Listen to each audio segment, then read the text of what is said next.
and welcome to part 3 of Effective Communication in the Workplace with your pal, Rochelle. Isn't that fun?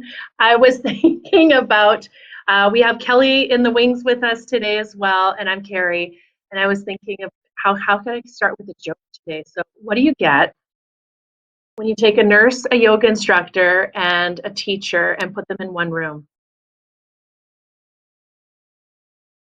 Anybody? Any guesses? A good time, because that's us. Good morning, everyone. Yes, find the chat. Let us know that you're here. Today's session on effective communication, we will be, spoiler alert, asking some of those poll questions. Remember 2 weeks ago when we started off with that?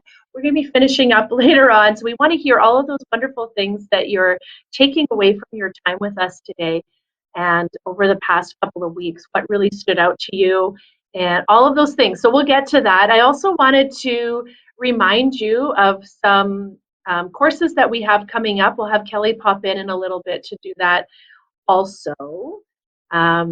Today's session with Rochelle, she has some great videos, some that she will want us to watch later. So we'll throw those little things in the chat for you as well. So again, you're in part 3. We're in the home stretch, my friends. You are with Workplace Education Manitoba. We're helping people develop essential skills needed for work, learning, and life. And oh my goodness, if effective communication isn't one of those that covers the world, all of the places, all of the time, I don't know what is. Also, thank you to our funders, Employment and Social Development Canada, Manitoba Education and Training. And this project was funded through Human Resources Skills Development Canada and Entrepreneurship Training and Trade. And for more information, visit wem.mb.ca.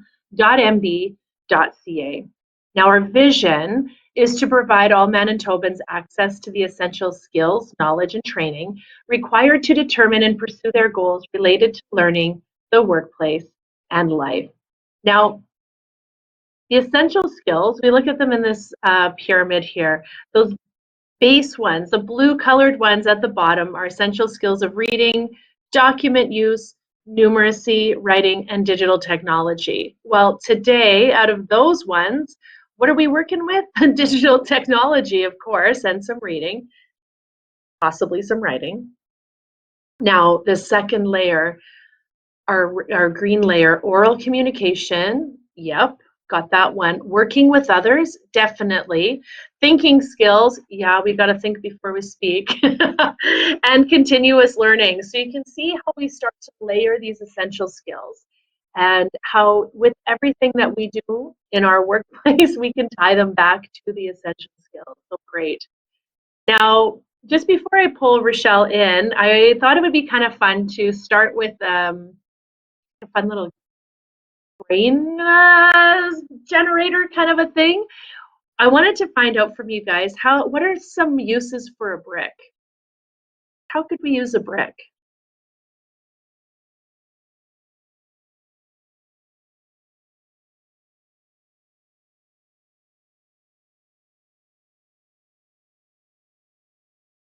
Thoughts?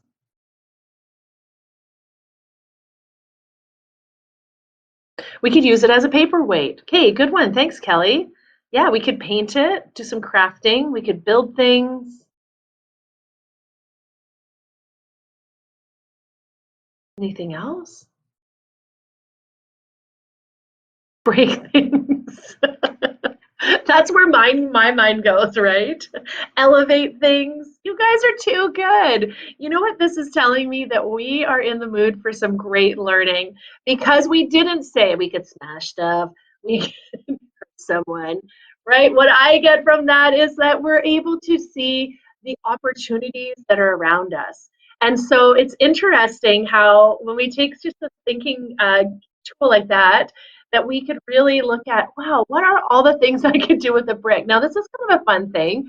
You could take that to your next meeting where you'd be like, okay, let's take the temperature of the room here. Let's find out what people are going to do with a brick.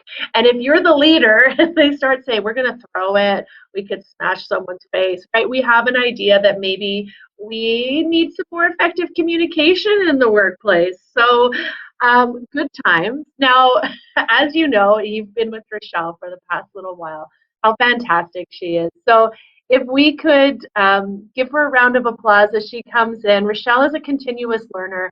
She is someone who finds out before she freaks out, and we are so thankful to have her. So thanks for being here, Rochelle. We are so excited about this third and final session. Thank you. Well, thank you for the warm welcome, Carrie, and for all of you here, welcome, welcome. I see someone's joining us by phone. We'll let you private message the instructors and shoot us a name on who you are. And we have Corinne and Dana and Ellen, Jennifer and Karen, and Marissa and Ruby and Sarah and Sherry. I see you all, and I'm so thankful that you're here. This is more of a marathon than a sprint, is it not? We don't just buzz in and spend 30 minutes talking about communication, but you've all committed to digging in deeper and saying, hey, let's explore this. Let me make sure I've got skills on this. And probably if you signed up for this workshop, you have communication skills. It obviously matters to you, right? So in the world of being communicators, give me a number in the chat, 1 to 10.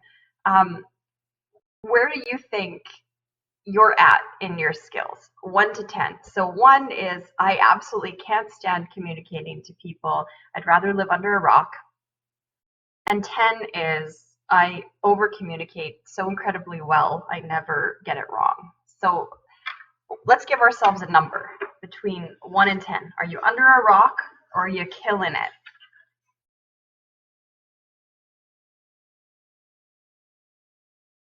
This is good. 7s are like a modest way to say I'm a 10. That's good. You're probably 10s, you guys, and you're just being shy. See, this is the thing about effective communication. The people who dig in and go deeper have some skills already. And I guess my encouragement about that for you is to recognize that as you've dug in, you'll become a leader in this arena, and others will look to you in times of difficulty, conflict, tough conversations, and maybe even crisis. So today's all about crisis communication, because you've got those building blocks on how to communicate in the workplace, but the workplace isn't always smooth. There tends to be these crazy curveballs that we just can't predict. Now, remember our last session? How many of you have your workbooks still from last session available to you? At the end of it, we did a reflection exercise and we asked ourselves to explore our own communication skills. And this is what I'd love to know from you. Out of that reflection, and I did repeat it in today's workbook on page 2, looking at that list, can we pause for a second and just observe what's the one thing on there that I thought maybe I could do a little more of that or do that a little better? What is that one thing on there? So we're just going to take a few seconds to pause, and I'm not going to ask you to share it in the chat. You don't have to disclose the one thing that you really want to work on, but I do want you to have it in the back of your mind as we proceed today. So I'm going to pause for a sec, bottom of page 2, pick out the one that could use just a little strengthening.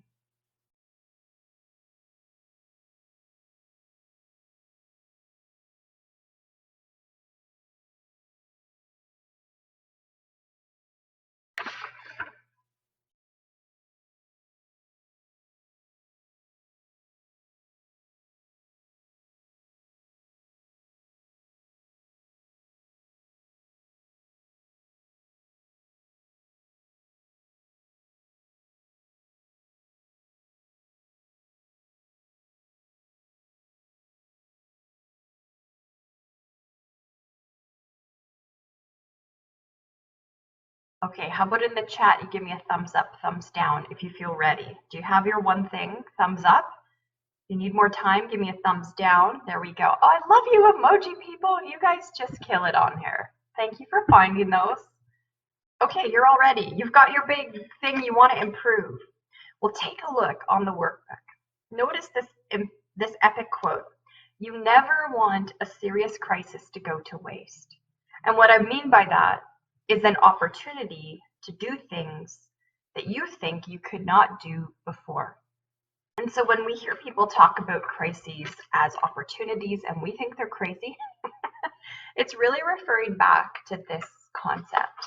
And when I look at the list of weaknesses, I have weaknesses too. I have the whole list. Everything about me is a weakness.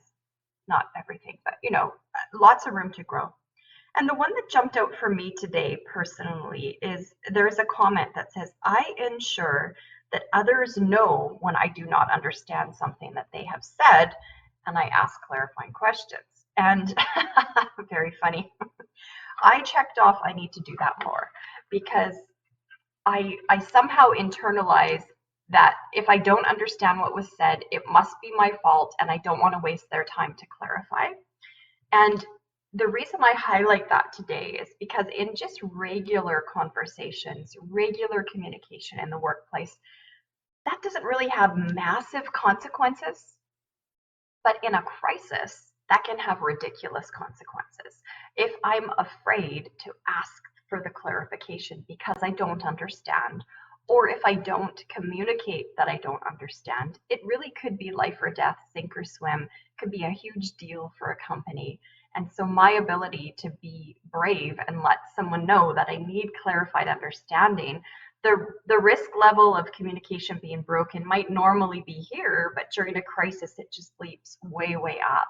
So we want to be cognizant in the back of our mind, what was the one I circled or checked off that I want to be aware of? Because then when I get prickly in a crisis, I know that's the weakness I don't want to default to. I want to be really, really mindful of that. So as we go forward today to explore these tough concepts, we want to realize that we do have communication tools available to us, but are there all kinds of exterior variables that can affect the whole communication process? And maybe in a crisis, all the rules change, and we will get to that too. So today, I think some important things for us to cover would be to really be clear, what is my own stress response in a crisis or an emergency or a really tough conversation? And do I have techniques for that? And can I even pre-plan how I'm going to go through a communication piece in a crisis before a crisis even emerges? Like this quote from Tony Robbins, to effectively communicate, we must realize that we are all different in the way we perceive the world and use this understanding. Use it as a guide in our communication with others. So he's really saying, because you're all different, that's going to be your roadmap to figure out how to have effective communication. Now, I want to tell you about a really cool high school project I just learned about recently. I won't tell you how I learned about it because it was very painful to learn about it, but I will tell you. I heard of this high school English teacher who was giving out a project, and the project was to teach people how to write effectively. So pick a topic, any topic that you're interested in. So she said to these high schoolers, I don't care what the topic is. If you're into sports, make your project about basketball or hockey. If you're into doing, if you're into cooking, pick any topic. And then for that big, broad topic, I want you to narrow it down to one sentence. So maybe you want to tell us why basketball is the best sport of all sports. That's your theme sentence. So now instead of writing an essay with that theme sentence, I would like you to write 8 different projects that are 8 different styles of writing that communicate the one sentence. So if your sentence is basketball's the best sport, you need to write a poem that says that. You need to write a recipe that says that. You need to write an essay, a speech, a PowerPoint, make a paper collage, make a debate, a diary, a journal entry. And there was probably 20 things you could choose from. And you had to pick 8 things to challenge yourself to write with that many styles. Sounds great, right? Do you all want to do this? We're not going to do this today. But what really jumped out to me is how her whole point of her whole project was to say that to actually communicate a message effectively, you may need to explore 8 different genres of writing before you actually get that message honed down to that one sentence that you're trying to communicate. Imagine if when we were having crises, tough conversations, somebody had to be downsized from the company, or there was an economic turn that was impacting our bottom line. Imagine if instead of rewriting an email 6 times in draft form to try to get the words right, what if we wrote 8 different genres of writing to try to communicate what the message was? This really helps us to pause and think, is it most important that I just spew out a message? Or is it most important that I get my one sentence out in a way that everyone can understand it? Because not everybody works with the same communication styles. Wouldn't that be a powerful exercise? Write it 8 different ways to see if you actually know what your core message is. I feel like that's a throwdown challenge for us. Who's willing to take it? Now, this is a question that I want us all to think about. Have you faced a crisis in your workplace before? Show me an emoji if this resonates with you. Now, a crisis isn't always a fire with a building burning to the ground. Crisis could be a medical situation that happens in the environment. It could be something to do with sales, customer, downsizing, rejigging, like, yeah, right? Not only have we faced it, but it hurts, right? It touches something in us. And when we really reflect back on that situation, let's reflect. Was the person in charge, even if it was you or not you, was the person ultimately in charge equipped for it? And were the people around them equipped for it? So going into it ready so that it was the best possible scenario, give me a thumbs up. Or did we go into it and have to learn the journey as we went because we weren't fully ready for that curveball? Give me a thumbs down if preparedness was just a little bit lacking.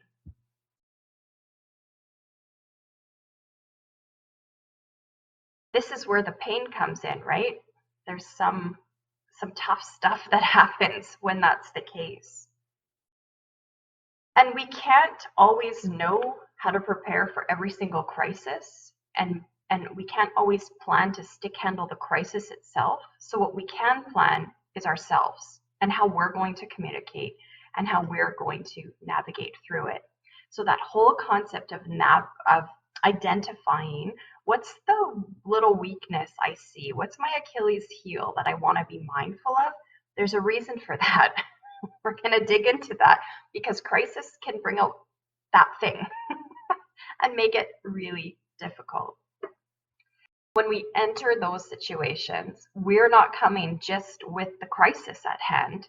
We're bringing in this cool sled we're pulling full of tools. And the sled is full of our skills, all those experiences we've been through before, maybe even other crises, and our self-awareness.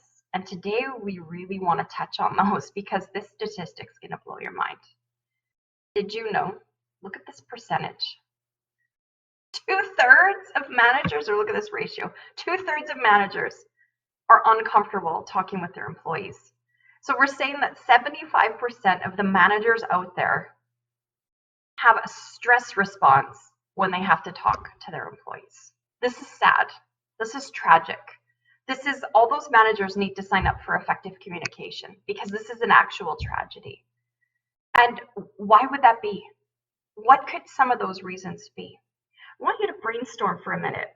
On page 3, right at the bottom, it says, what are some reasons people avoid uncomfortable conversations in the workplace?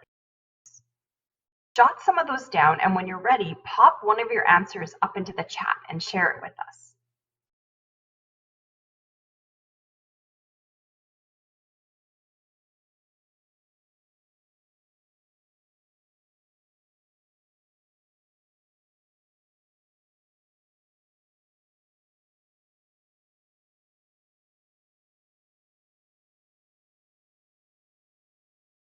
Amazing feedback, Lynn. Hurting others' feelings is absolutely huge, especially when it's a tough conversation that you know is only going to get tougher, right? We don't want to take people into those places that are going to hurt or destroy them at all. Definitely fear of the uncomfortableness, fear of the unknown, fear of not knowing how we're going to control and manage that conversation.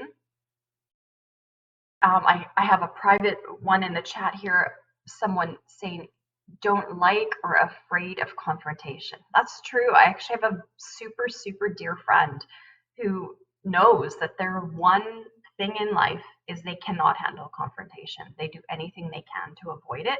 And they're old enough and wise enough to realize it's actually becoming a problem. There's an impediment happening because of that, right?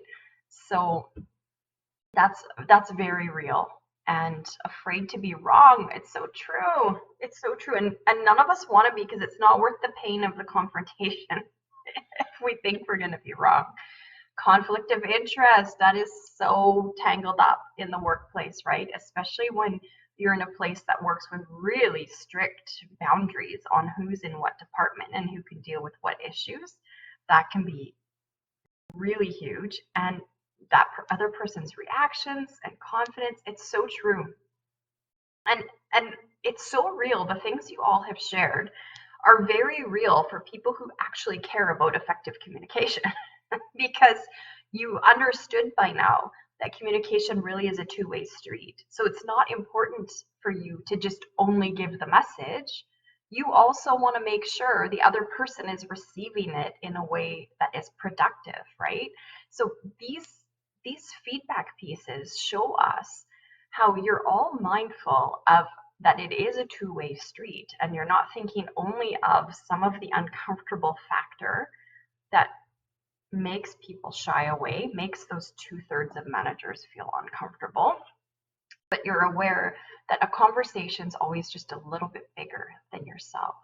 And with that in mind, let's think about opportunities. At the top of page 4, we have a question, and it says, what are some of the opportunities awaiting us if we're willing to have the difficult conversations in the workplace? I want you to jot down at least 3 opportunities and then pop one into the chat. What's an opportunity of being willing to have the tough conversation?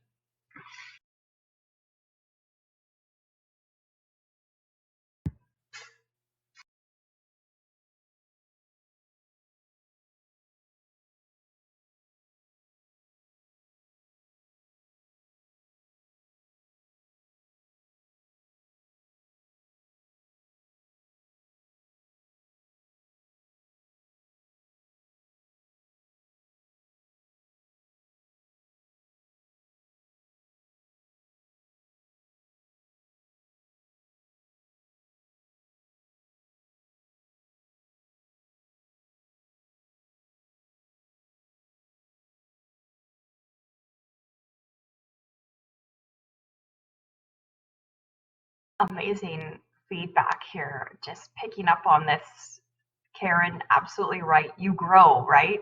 It's like you grow the muscles, you grow the skills, the stamina, and the confidence when you do have the tough conversations. And Lynn, understanding absolutely not just of the crisis and the situation at hand, but of the other person also, right? And Dana, yeah, resolution. Ding, ding, ding, ding. Yes, yes, yes, yes. You're totally right. Like, you can actually progress. You know, if we didn't have any of the difficult conversations, we wouldn't progress. And just to take it like way back to the beginning, think about your very first job you had.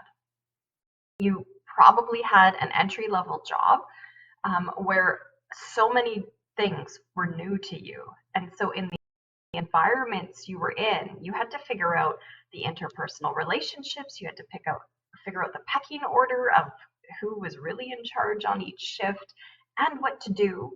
And probably someone bumped up alongside you at some point and just coached you along in how you could up your game. You know, if your first job was when you were a young teenager, probably someone had a mentoring conversation with you to say, hey, you got to be on time or you won't have a job anymore. And those tough conversations led to opportunities for growth where we realized we could actually accomplish more. We could be more productive. We could have influence just when someone's willing to have the tough conversation with you. And I have a great example coming up of a true story of a successful executive now who someone took her aside and had a tough conversation with her at one time. And it took them courage to do it, to say what no one else was willing to say. And it changed her whole career. So the thing about crises and difficulties is that they're not fictional. They're the one thing we can bank on. They're going to happen. And, you know, in a little bit of reflection here, it's going to help us understand all those rules of crisis communication and how we're wired. If we just take a moment on page 4 to think about that workplace crisis, what it looked like, and was it positive or negative for us? So I'm going to walk you through page 4. Shoot me an emoji that you have your workbook. Do you have it printed out for you? Show me that that's a tool you have, and then I know we sort of all have the same starting point. Oh, Carrie, can you just give these people like 6,496 points in the chat, because that's pretty amazing, or whatever number comes to mind. Okay, guys, on page 4, let's walk through this together. It says that from time to time, difficult conversations come for a whole host of reasons. There's interpersonal conflict. There's just feedback that comes from customers. There's budget, economic, errors, emergencies, and just an outside factor crisis also.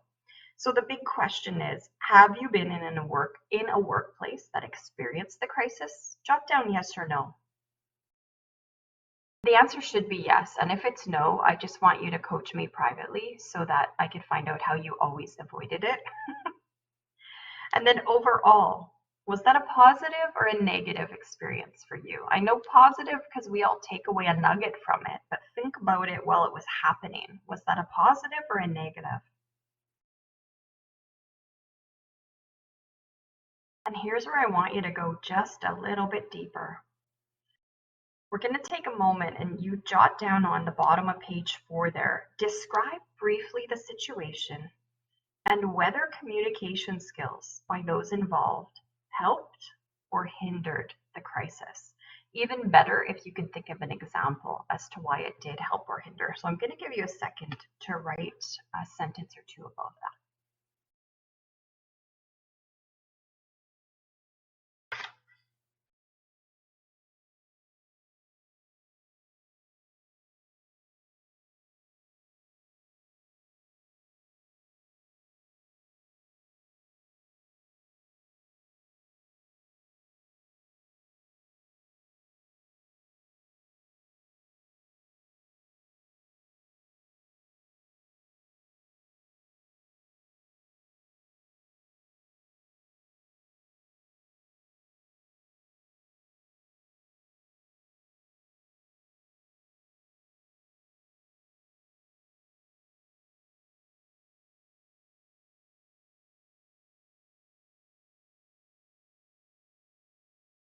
Here's your life hack for you.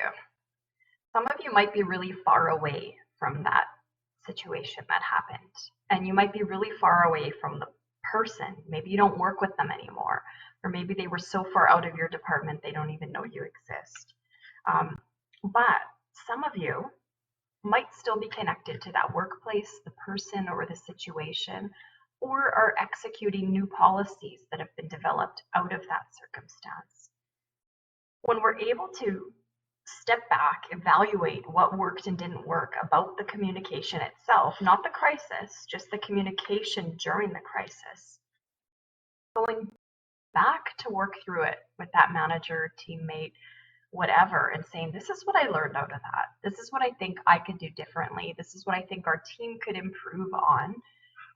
Those things are really that foundation, cornerstone, bedrock piece to being prepared for the next crisis that comes. Now, we're going to look at a crisis communication plan, but the foundation that sits on is you being able to do this kind of thinking, to look back and say, here's what I know worked and didn't work with the communication skills and methods that were at hand.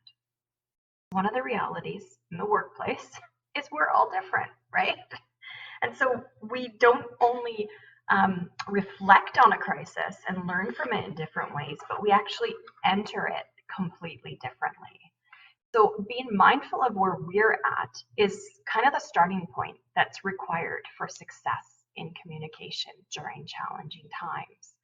The change really has to start with us, and part of that is just this awareness.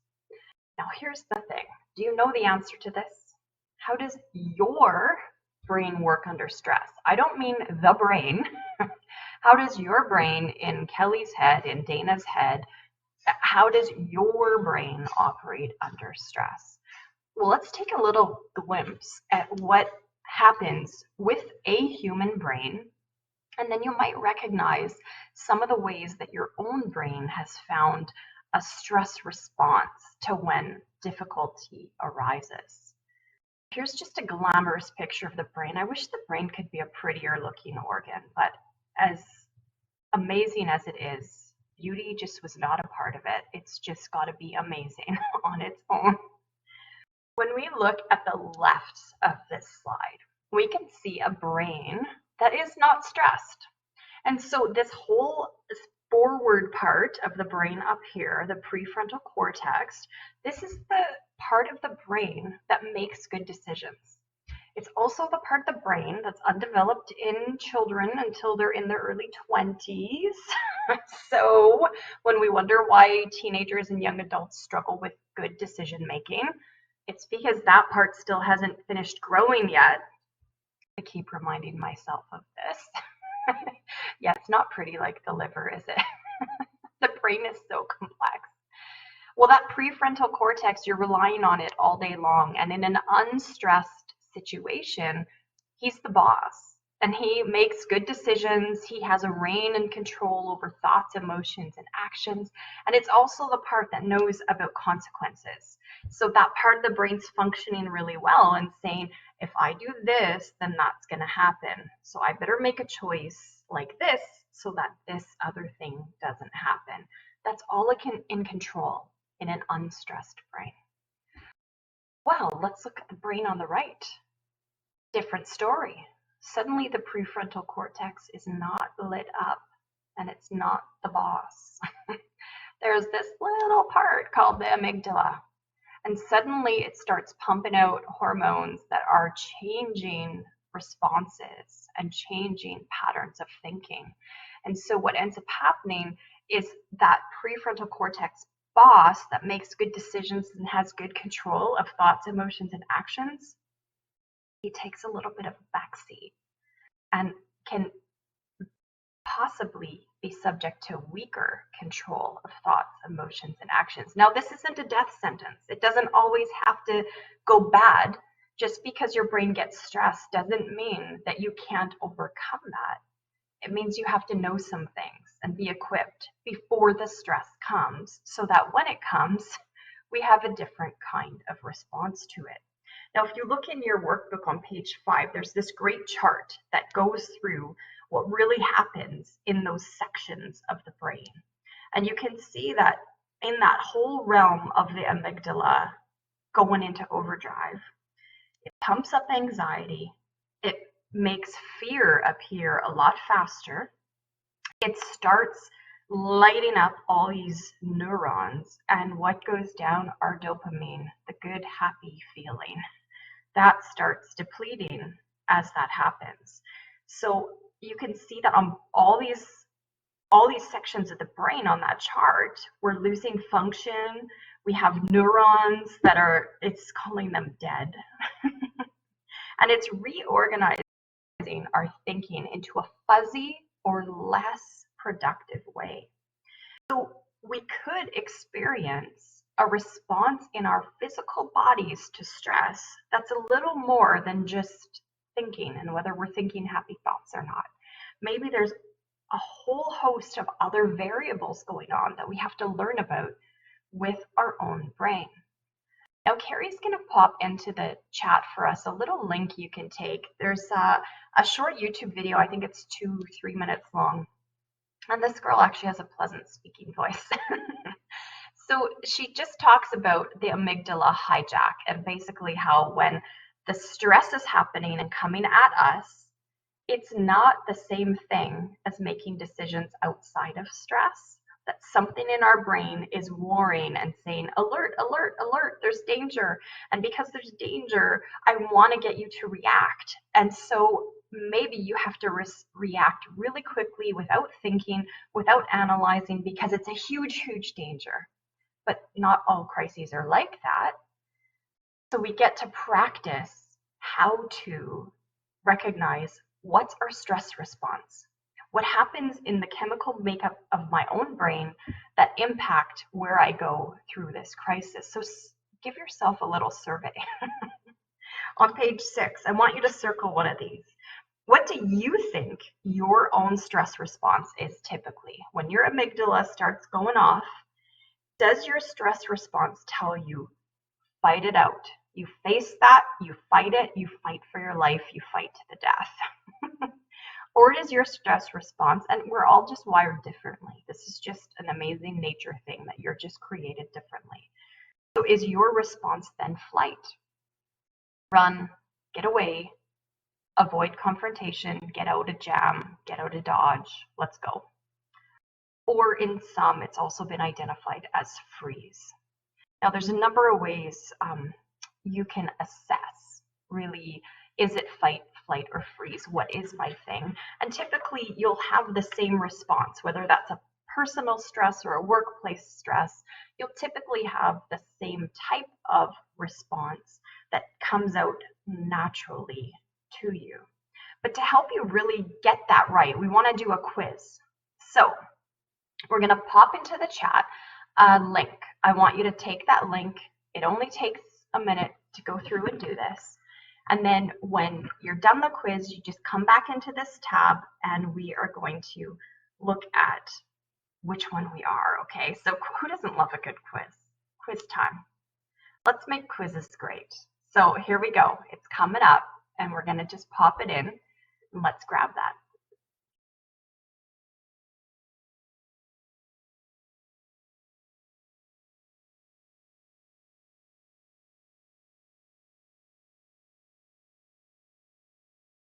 Thank you so much, Carrie. Okay, so when you click on that, it'll open it in a second tab. And it says, would you fight or flight? There's lots of ads on the side of the page. Ignore those. Scroll down to the picture of the two women, and it says fight or flight, and click on let's start. I'm going to give you some easy survey questions, and you go through it.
Oh, for Amy, your internet's not working very well. That stinks. Okay, definitely try it later because quizzes are just fun.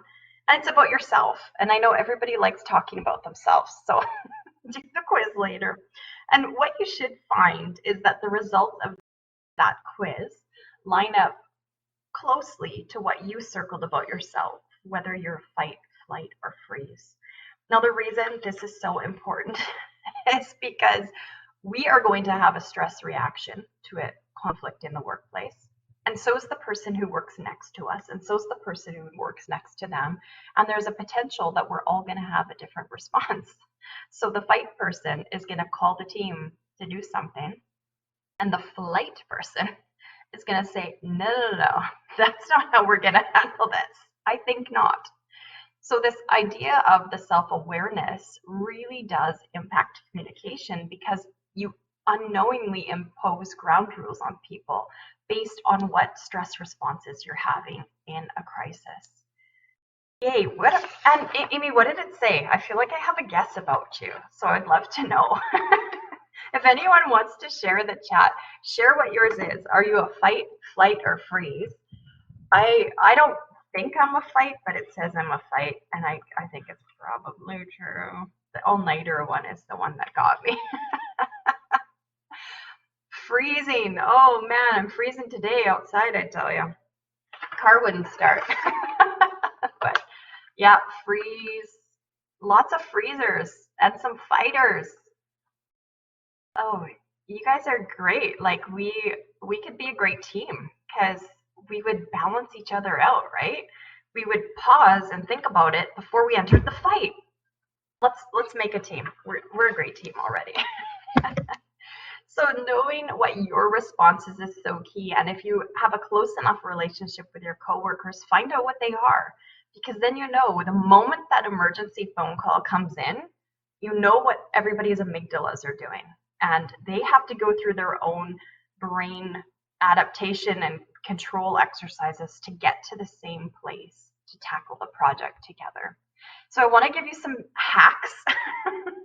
How do you actually deal with them? Some of these you can do in the moment of the emergency, and some of them I submit you have to do in that moment. Most of them are things that you want to do in practice before a crisis happens so that you've trained a pathway in your brain to know how to cope. And of course, it starts with relaxation. So the whole idea on the bottom of page 8 of being able to control your stress response and actually work through it with the abdominal breathing, meditation or prayer, focusing on something calm, some physical practices like the stretching, the yoga, the tai chi, a visualization of peaceful things, and of positive verbal statements. These are things that are best done or individually on your own, so that you've learned how to just slow down right away, bring the adrenaline down, and gain some physical control. But it's not only in the point of crisis, it's about adapting those into your lifestyle along the journey. Your workbook also talks about physical activity and the idea of decreasing the stress hormones. So when adrenaline and cortisol are pumping through your veins, what do you do about it? And I surveyed a prosecuting attorney, and he was talking about this crazy complex case he was doing. And at the end of it, I was in tears. I'm like, how are you even doing this? This is like awful. The crime is awful. Your role is awful. Everything about this is awful. And you already know the outcome and it's going to be awful. And he's like, I run all the time. I have to run. It's the only way I can deal with all those negative stress responses. So this concept of physical activity, and you can pick from the list, and it's certainly not the only thing, but it's something.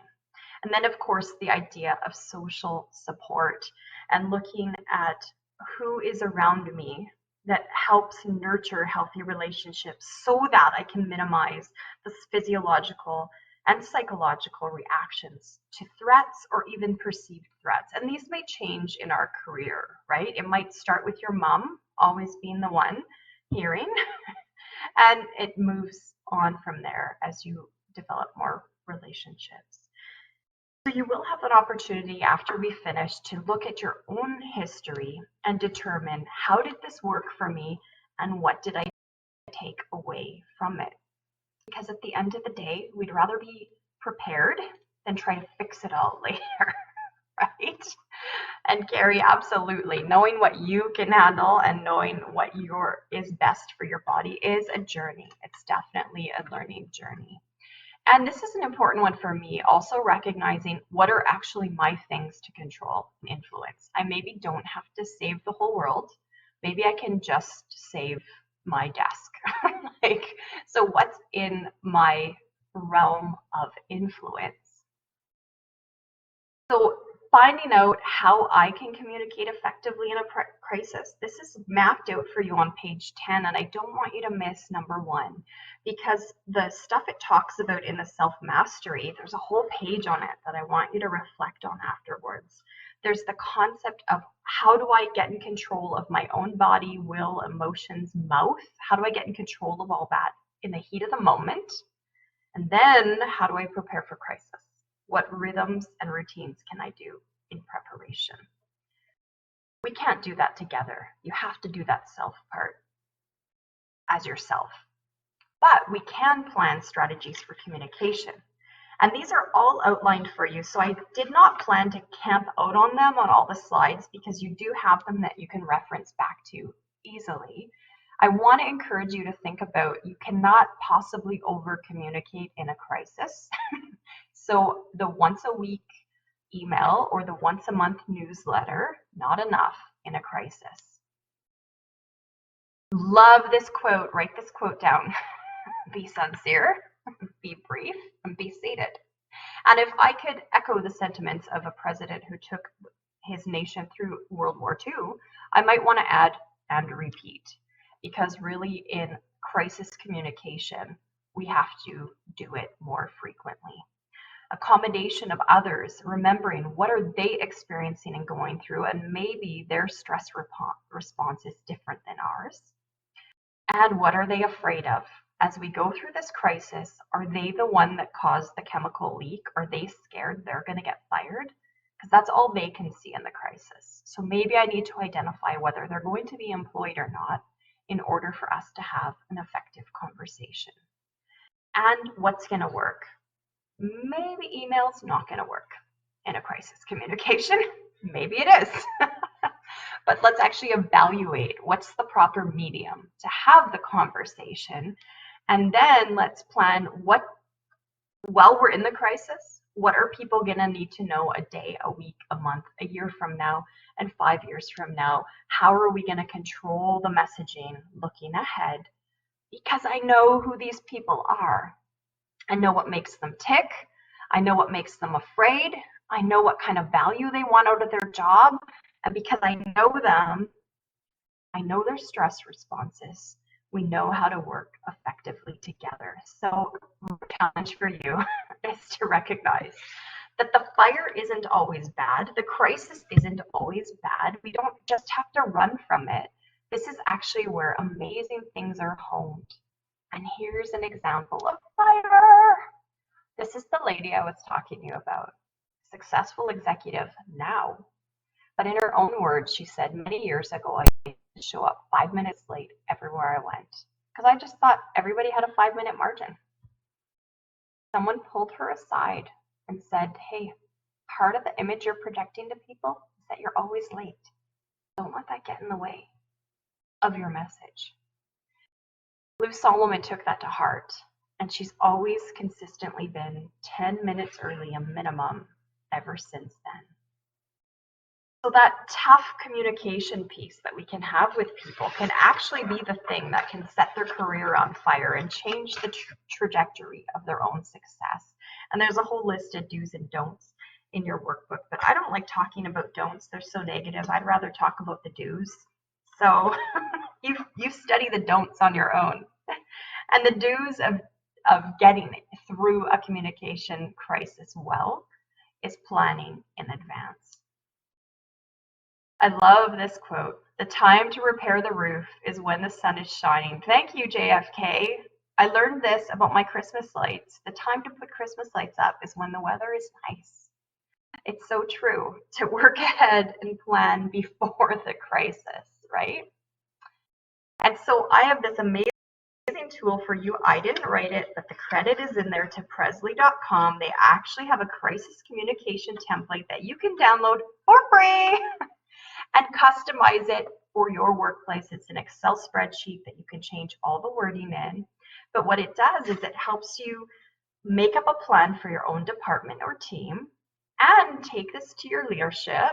And I hope ultimately they take it to their board of directors so that company-wide and trickling all the way down to the individuals, we actually have a plan before we go into a crisis, and you can appoint the right people to the places of the plan when you know what people's stress responses are. You don't put your flight person in front of the media. You put your fight person in front of the media. So you get strategic about how to take all the crisis communication. Now, this is not a crisis response plan. This is a crisis communication strategy. So pre-thinking this is critical to the success of an organization. Now, did you know that all the rules of communication change in a crisis? They do, and I'm about to tell you what they are. But before I do, Carrie's going to jump in, or Kelly. I actually don't know which one. Apparently, I didn't communicate about that. But we have some poll questions. So come on in with me, friends, and take us through the polls. And then I will be able to finish up with talking about the rules that change in a crisis. Right on. Thanks, Rochelle. This has been fascinating. So great. Big fat thank you, Rochelle, for pulling this together. Now, of course, we have our polls. We love hearing from you. And maybe we'll even see some shifts from the last time. So the first poll we have for you is, I recognize different communication styles and have the readiness to adapt to each of them. So if you could go ahead and answer, that would be fabulous.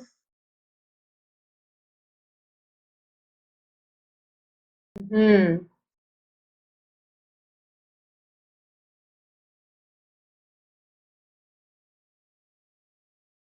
Right on. Thank you, everybody. So good. Any last, I think that's, yeah, okay, good. Thanks. It's like, oh, I think we're missing someone. Perfect. Thank you. So I have four more. All right, here they are. Let's see. Our next question. You guys ready? I am in tune with my own listening barriers.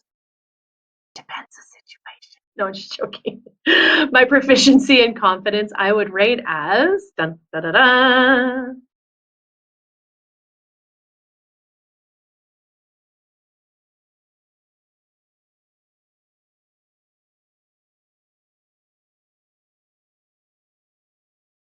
So good to know, isn't it? Mm-hmm. How about this question? I am skilled in the use of effective and empowering questioning techniques. My proficiency and confidence I would rate as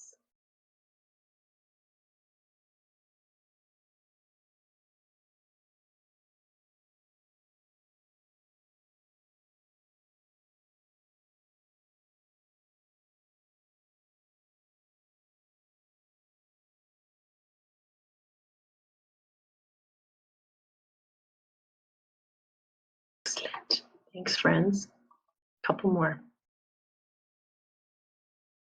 Oh, this is a juicy one, isn't it? I can interpret and explain body language as a communication tool. My proficiency and confidence I would rate as still learning, working towards. I love it.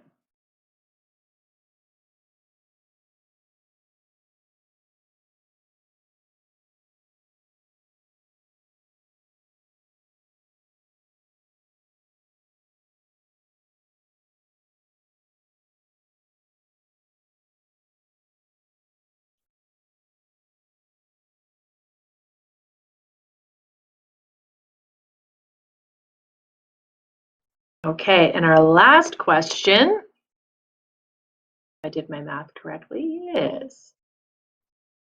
Okay, I'm in tune with my own active listening skills and weaknesses. A little bit different than our barriers, right? So some of those barriers could be bias, kind of those deeper things, but are we distracted? This sort of stuff.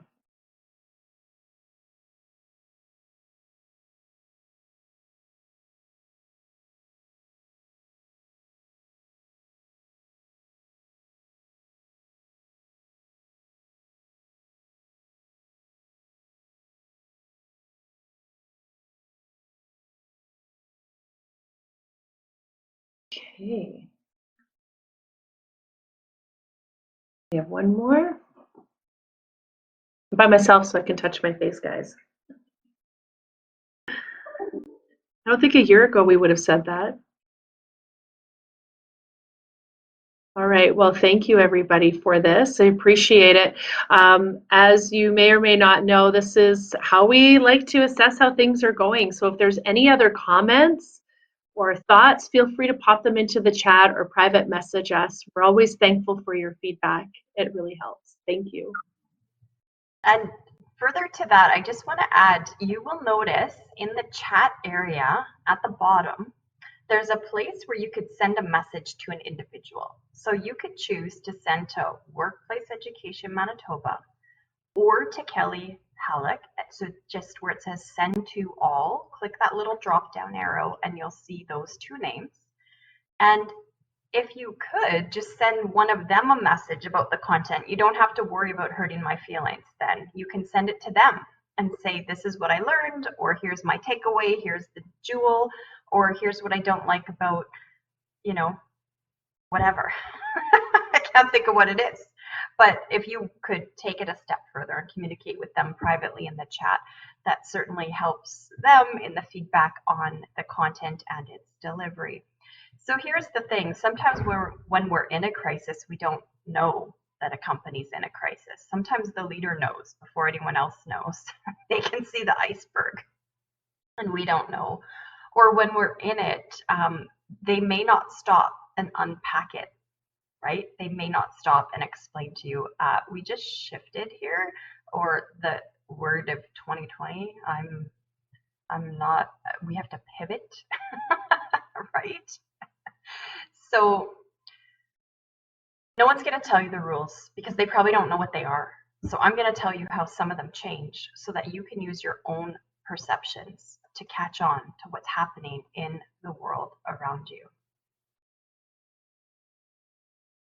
There's not going to be a memo, but instantly timing is going to change. It won't just be your one weekly check-in meeting. It might be daily communications that need to happen. And if you're running 5 minutes late for work, that might not be okay anymore. You might need to advise someone that you will be there because being late can trigger a whole other set of problems. Lynn, thank you for your comment that you had some self-discovery about your stress response. And you're right, it takes a lot to discern how I feel about that and what I want to do with it, right? Another thing that changes in a crisis is often the medium or the method. What do we use? Lots of times, official meetings end up happening in the hallway. You're walking alongside the boss en route to somewhere, and you have an official meeting quite unofficially, walking really fast. Or everything reverts to in writing because maybe it touches a legal issue, and so every word has to be gone over by a lawyer. So the methods could change, and you may not be able to phone your supervisor.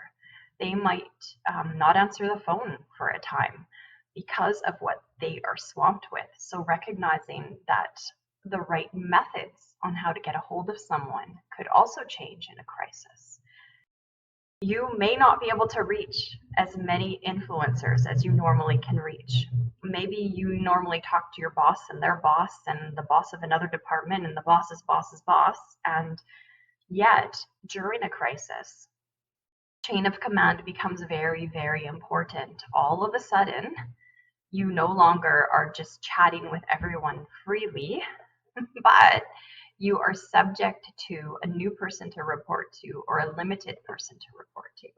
So in the crisis communication zone, you don't send the random emails to the big boss anymore. You limit the communication because everyone's on communication overload, and you stick to what your chain of command is. And one of the fastest ways to fall out of favor is to overstep your boss's head and go above them without them knowing. Not a great communication tool. Delivery styles and messaging is huge. You might be known as the most direct, to the point person in the company, or you might be known as the nicest, most warmest person in the company. Well, one of those styles may not be welcome anymore. during a crisis, and you will be asked to adapt your style and your realm of messaging. And this is really hard when you're working with clients, because sometimes you are given a moratorium on what you're allowed to say, and you really want to empathize and talk with clients, and suddenly you can't because of this issue. So we're just going to wrap up. I've got one more slide for you, and we'll wrap up. So don't underestimate the legalities involved that maybe you're not privy to, but they might be the reason why you've been forced to change your style and create new innovations and adaptations to your work. Here's my word of encouragement for you. The people who develop the ability to continuously acquire new and better forms of knowledge that they can apply to their work and to their lives, they will be the movers and shakers in our society for the indefinite future. And to that end, the very idea that you all wanted to dig in on effective communication and go deeper, I encourage you to let your boss know. Tell someone you did this training, because I say bravo to you. I want to applaud you, because you're certainly the movers and the shakers in our society. And on that note, I hand you back to Carrie, and I thank you so much for joining us for this training. Yes, thank you, everybody. Thanks for your comments in the chat. Any other stories? Thank you, Elin, for your, is it Ellen or Elin? I don't know, my friend is named Elin with the same name, so I say apologies. But thank you so much. Just as a little coming up, we have Traits of a Customer Service Pro coming up. Reminder that we are all customer service pros, or we at least need to be. Managing tech stress, a two-parter, again with Michelle, letting us are digging into that stress that comes with dealing with tech, as well as living in the online world. And then with Kelly, we have coming up in March, you're not going to want to miss conflict de-escalation and feedback. So thank you so much. We have our weminterlake.ca. Join us there. Appreciate everything you guys bring. Have a wonderful day. Take care, everyone.